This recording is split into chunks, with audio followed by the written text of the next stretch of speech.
자, 북한의 유엔의 새 대북 제재에도 별다른 반응을 보이지 않고 있는 가운데 오늘 오전 우리 정부가 대북 지원 계획을 발표했습니다. 정부 전략과 논란 함께 짚어봅니다.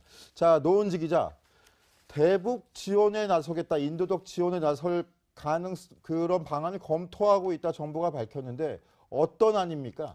네, 일단은 뭐 직접 지원하겠다고 하는 건 아니고 국제기구를 통한 어떤 우회 지원인데 지원 내역이 조금 이제 800만 달러로 규모가 좀 큽니다. 저희가 한번 준비를 해봤는데요. 일단 국제기구라고 하는 게 뭐 유니세프라든지 뭐 이런 단체를 통한 건데 뭐 아동 임산부 대상으로 한 영양 강화 사업에 450만 달러 그리고 백신이나 치료제 사업에 350만 달러 등 해서 총 800만 달러고요. 일단은 이게 뭐 확정된 건 아니고 검토를 하겠다고 했고 다음 주죠. 21일쯤에는 결정을 하겠다 이렇게 정부가 밝혔습니다. 자, 이번 주제는 이준석 바른정당 최고위원과 한번 풀어가 보겠습니다. 어서 오십시오. 안녕하세요.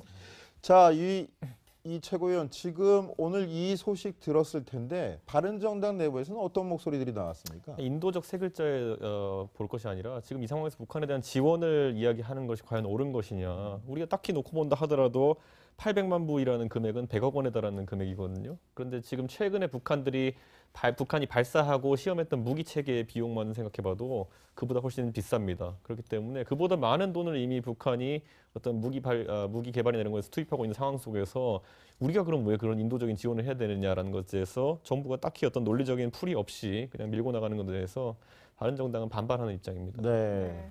그런데 정부 관계자 얘기를 좀 들어보니까 하나같이 이 인도적 지원에 대해서는 뭐 전혀 무리가 없다. 정치와는 별개로 가야 된다 이런 얘기를 했는데 통일부 관계자가 발표를 하면서 했던 얘기를 한번 들려드리겠습니다. 일단 북한에 대한 인도적 지원은 정치적인 상황과는 무관하게 돼야 한다는 그게 정부의 기본 입장이다 이렇게 얘기를 했고요.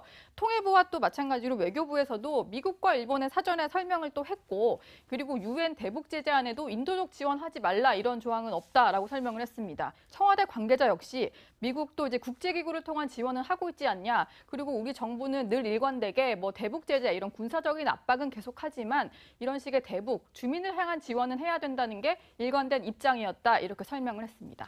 저도 아직 기억이 남는 게 강경화 외교부 장관 역시도 후보자로 지명된 후에 인도적인 대북 지원은 유지해야 한다 이런 입장을 밝혔던 걸로 저는 기억하는데요. 당시 발언 한번 그래서 찾아봤습니다. 들어보시죠. 인도 지원은 그 인간이 고통받는 데서 해야 하는 그런 어떤 인류 보편적인 가치이기 때문에 정치적인 고려와는 별도로 해야 된다는 게 유엔의 원칙이고 그렇게 해야 된다고 생각합니다. 자, 그런데 이준석 바른정당 최고위원 이야기도 있었지만 지금 야권에서 지적하는 건 뭐냐면 바로 시점 문제입니다. 유엔 제재 결의안이 채택된 지 이제 고작 이틀 됐는데 대북 인도적 지원이라고 하지만 이게 상황에 맞는 얘기냐 이렇게 고개를 갸우뚱하는 이야기들이 많은 것 같습니다. 자, 강병규 기자, 네. 어떤 이야기들 나오고 있습니까? 뭐 일단 대북 제재안이 결의가 된 만큼 국제사회가 같은 걸음으로 움직여야 되는 거 아니냐 이런 게 외교적인 다른 나라들의 반응인데 하나만 꼽자면 그 일본의 반응이 좀 주목할 만합니다. 일본 관방장관인 스가 요시히데 그러니까 차기 총리 후보자로도 지명되는 가장 요직인데 이렇게 얘기했습니다. 국제사회 전체가 북한에 대한 최대의 압력을 가할 때라고 결의를 했다. 그런데 이런 상황에서 북한에 대한 압력을 이처럼 훼손하는 일은 피할 필요가 있다라고 이제 쓴소리를 내비치기도 했습니다. 자, 한동안 한미일 공조하는 모습이었는데 약간은 뭐 주춤할 만한 이야기도 들려오는 것 같습니다. 자, 그런데 국내 정치 이야기 계속 한번 해보죠. 노은지 기자, 지금 바른정당 입장은 이준석 최고위원 통해서 들었는데 전술핵 배치 요구하고 나선 자유한국당이나 국민의당 입장은 어떻게 나오고 있습니까? 네, 일단 상당히 조금 격앙된 반응들이 나오고 있는데요. 이제 그 자유한국당 같은 경우에는 류여해 최고위원이 자신의 SNS에 이런 글을 올렸습니다. 핵 개발을 잘했다는 상을 주는 거냐? 구애 좀 적당하게 해라. 이렇게 비판을 했고요. 그리고 안철수 국민의당 대표 역시 6차 핵실험한 지가 얼마 안 됐잖아요. 그래서 핵실험 직후에 우리가 이렇게 꼭 먼저 대북 인도적 지원을 해야 하는지는 따져봐야 한다. 이렇게 얘기를 하면서 정부의 어떤 지원 검토하겠다는 결정에 대해서 비판을 했습니다. 유독 최근에 보니까 안철수 대표 목소리가 좀 강한 톤으로 나오고 있는데 그런데 박지원 전 대표는 안철수 대표와는 달리 적극 환영하고 나섰습니다. 박 전 대표의 목소리 한번 들어보시죠. 저는 문재인 대통령께서 이 와중에도 계속 북한 김정은에게 대화를 요구하는 것은 아주 잘한 일이다 생각합니다. 특히 오늘 보도에 의하면 우리 정부가 아직 확정은 되지 않았지만 인도적 차원에서 800만 달러를 지원하겠다 한 것 환영합니다. 이준석 최고위원, 네. 남의 당 이야기지만 두 사람 이야기 왜 이렇게 다를까요? 박 전 대표께서는 정치를 오래 하셨고 특히 DJ 정부 때 핵심 역할을 하셨기 때문에 어쩔 수 없이 본인의 신념이라는 걸 그때 정립하신 대로, 왜냐하면 DJ 정부 때도 생각해 보시면 그때 뭐 서해 교전 같은 것이 있었음에도 불구하고 우리 장병들이 부상 입는데도 불구하고 어떤 대북 지원 같은 걸 계속 했거든요. 그렇기 때문에 그 기조에 대해서 지금 부정할 수 없기 때문에 이렇게 하는 것이지, 박 전 대표님도 이 상황이 잘못됐다는 건 당연히 알고 계실 겁니다. 네. 그런데 오늘 독특한 게 박 전 대표 SNS 네. 보니까 이명박 박근혜 정부하고도 좀 비교를 해놨더라고요. 어떻게 좀 비교가 될까요? 그러니까 그게 이제 작년 1월에 북한 4차 핵실험하기 전까지는 박근혜 정부도 지원을 했다 이런 건데, 조금만 뒤집어서 얘기하면 핵실험하고 나서 박근혜 정부는 지원 안 했다는 거잖아요. 그렇기 때문에 제 생각에는 오히려 박지원 대표께서 저 말 올리신 것 때문에 이런 핵실험 이후에는 지원하지 않는 것이 원칙이다라는 것을 재확인해 주는 모습이 됐습니다. 아, 그렇군요. 자, 6차 핵실험한 지 이제 얼마 안 지나기도 한 것도 현실입니다. 강병규 기자. 네. 그러면 여론의 좀 목소리는 좀 어떻습니까? 한번 취재가 됐나요? 예, 뭐 일단 누리꾼들의 댓글을 뭐 전체 그런 정식 여론이라고 좀 볼 수는 없지만 엿보기 위해서 제가 몇 가지 댓글을 좀 가져왔는데요. 이런 반응입니다. 뭐 지금 이 시점에 대북 지원, 무대책 그 자체인 듯 하면서 약간 반대하는 목소리도 있고, 심지어 현 정부 지지자지만 이건 좀 아니지 않나라면서 문재인 대통령 지지자지만 약간 반대하는 목소리를 내기도 했습니다. 하지만 뭐 대북 인도적 지원은 박근혜 정부 때도 있었던 원칙, 이거 방금 계속 청와대도 강조하고 있는 논리인데, 예, 이런 식으로 이제 문 대통령 그리고 이제 청와대 정부의 그런 이번 방침을 좀 찬성하고 나서는 반응도 있었습니다. 자, 이런 가운데 오늘 국회에서는 북한 핵 위기의 해법을 찾기 위한 강연이 열렸습니다. 강연자가 굉장히 눈에 띄는 인물이었는데 바로 문재인 대통령의 통일외교 안보 특보인 문정인 교수였습니다. 자, 노은지 기자, 어떤 이야기들이 좀 나왔습니까? 네, 일단은 좀 오늘 와서 어떤 얘기 할까 궁금했는데 저희가 일단 좀 준비를 해봤습니다.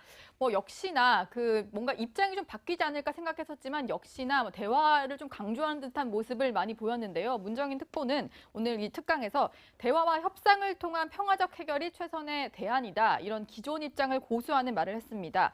그러면서 이제 북한이 6차 핵실험까지 끝냈기 때문에 북한이 사실상 핵무기를 보유한 거라고 볼 수밖에 없는 현실이다, 이런 얘기를 했는데요.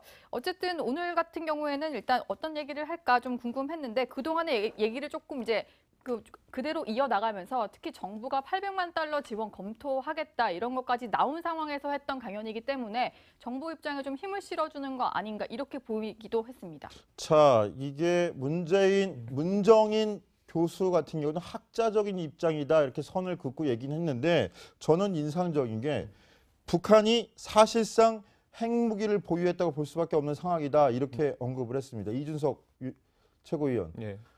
북한이 사실상 핵 보유국으로 인정하면서 바뀔 수 있는 지위가 여러 가지가 있지 않습니까? 그렇죠. 가능한 이야기입니까 지금? 이게? 사실 NPT 내에서 그걸 허용하지 않기 때문에, 물론 북한은 NPT를 탈퇴했긴 하지만요, 핵보유국은 국제적으로 추가적으로 인정되지가 않습니다. 그렇기 때문에 문정인 특보의 이런 말들은 상당히 위험한 말이고, 저는 트럼프 예를 살펴보면요, 행정부의 입장과 약간 다른 이야기를 하는 참모들이 있다고 한다면은 그 백악관에 있는 수석 전략가도 그래서 나오지 않았습니까? 이런 발언을 하려면, 학자적인 발언을 하려 그러면은 나와야 됩니다. 청와대에서 특보직을 버리고 나와가지고 이런 이야기를 하면 가능하겠지만은, 특보직을 유지하면서 이런 언급을 했을 때 과연 정부의 입장과 관계가 없다고 누가 이야기할 수 있겠습니까? 그래서 이런 발언은 뭐 둘 중에 하나입니다. 진짜 문재인 대통령도 이렇게 믿고 계시던지, 아니면 문정인 교수가 큰 실수한 겁니다.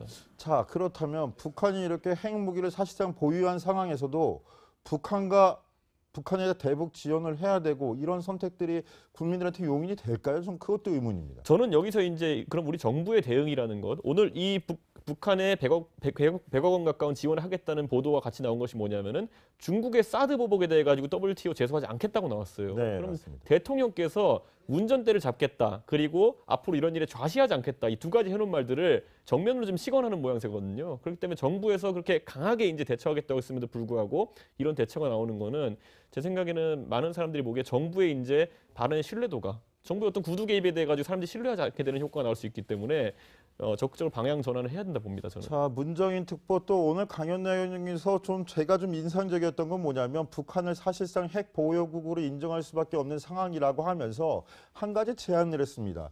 핵을 보유한 국가는 비핵 국가를 공격하지 않는다, 이런 협정을 맺어야 한다고도 얘기를 했는데 이런 신사적 협정이 남북 관계에서도 유지가 될지 의문이기도 합니다.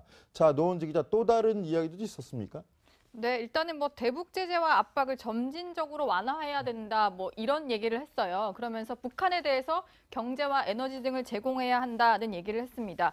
문정인 이준석 최고위원도 얘기를 했지만 지금 그 문재인 대통령의 외교안보 특별보좌관이기 때문에 저 얘기를 하면 정부 생각이 저렇구나 이렇게 받아들일 수밖에 없잖아요. 그래서 그 끝날 때까지 기자들이 기다렸다가 강연 내용 이게 뭐 정부랑 다 얘기가 된 거냐, 청와대의 뜻이냐 이렇게 물어봤더니 역시나 학자적 발언이라면서 선을 그었는데요. 어떻게 얘기를 했는지 직접 들어보시죠. 정부 결정 받아들여야지. 그럼 그냥 그 임시 배치니까 임시 배치 받아들여야 되겠지. 자, 이제부터 나올 거고. 한미 군사 훈련을 촉구해야 한다는 입장을 논란이 아까 내가 학자적 시각에서 얘기하는 거. 우리 정부 입장은 다른 거니까. 본인도 그 입장을 좀 견제하시면서 말씀하셨어요. 난 하나의 대안으로 봤지. 여러 대안 중에 하나인 거지. 무슨 절대적인 게 없으니까. 자, 이제 그만. 자. 자, 문정인 특보는 오늘 강연에서 우리나라, 우리 정부의 핵무기 개발이나 전술핵 배치에 대해서는 또 적극적으로 반대하는 모습을 보이기도 했는데요. 자, 여론은 어떨까요? 강병규 기자, 오늘 새로운 여론조사 나왔지 않습니까? 네, 그렇습니다. 어제고요. 어제 성인 남녀 14,275명에게 조사한 겁니다. 응답률이 3.5% 정도 되는 수치임을 좀 감안을 해주시기 바라고요. 핵무기 찬성 여부, 도입에 대해 찬성 여부는 53.5%로 좀 과반이 됐습니다. 그런데 이것이 실현 가능할 것이냐 하는 것도 사실 과반에 가까운 수치가 나오고 있고요.